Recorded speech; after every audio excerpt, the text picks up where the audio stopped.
Finally বন্ধুসকল আজি দিনটোতে অসমৰ যিসকল ছাত্ৰ ছাত্ৰী আছে তো সেইসকলৰ কাৰণে অসম চৰকাৰ ফালৰ পৰা আহি পৰিছে এটা ভাল খবৰ।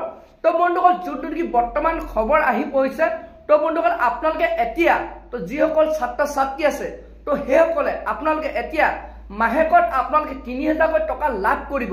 তো বৰ্তমান যোনটো কি অসম চৰকাৰ ফালৰ পৰা খবৰ আহিছে তো বন্ধুসকল আপোনালোক কোন সকল ছাত্ৰ ছাত্ৰীয়ে এই টকাটো লাভ কৰিব।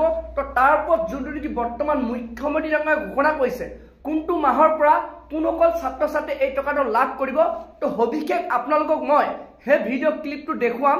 তো বন্ধুসকল আপোনালোকে সেইটো কাৰণে ভিডিঅ'টো একেবাৰে স্কিপ নকৰাকৈ আপোনালোকে চাই থাকিব। আৰু লগতে যদি আপোনালোকে মোৰ চেনেলটো নতুনকৈ ভিজিট কৰিছে চেনেলটো লাইক এটা কৰি দিব, পাৰিলে ছাবস্ক্ৰাইব এটা কৰিব, লগতে আপোনালোকে বেল আইকনটো অন কৰি দিব। তো যেতিয়া ইয়াৰ ওপৰত আৰু নতুন ইনফৰমেশ্যন আহি থাকে তো প্ৰথমে আপোনালোকে সেই ভিডিঅ'টো লাভ কৰিব পাৰিব।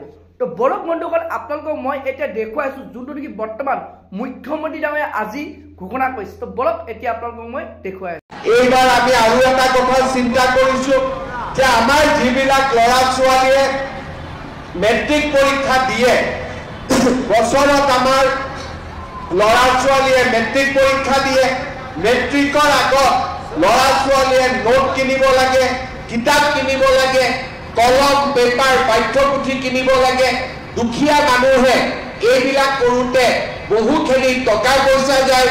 এইবাৰ মই চিন্তা কৰিছোঁ যে যিমান ল'ৰা ছোৱালীয়ে মেট্ৰিক দিব প্ৰত্যেকটো মেট্ৰিকৰ কেণ্ডিডেটক মই মাহত ৩০০ টকাকৈ দিম যাতে তেওঁলোকে মেট্ৰিকৰ কাৰণে নিজক প্ৰস্তুত কৰিব পাৰে। আৰু এটা আমি আঁচনি লৈছোঁ যে আমাৰ যিমান ল'ৰাই ডিগ্ৰী পাছ কৰিব এই ডিগ্ৰী পাছ কৰা ল'ৰাবিলাকে ১ বছৰত তেওঁলোকে চাকৰি বাকৰি বিচাৰি ঘূৰি ফুৰিব লাগে, ইণ্টাৰভিউ দিব লাগে।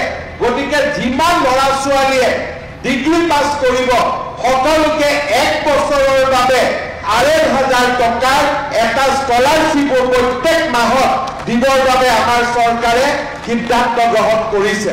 অৰ্থাৎ দুখীয়া মানুহক ইমান সহায় আগতে কোনো চৰকাৰে কৰা নাছিলে।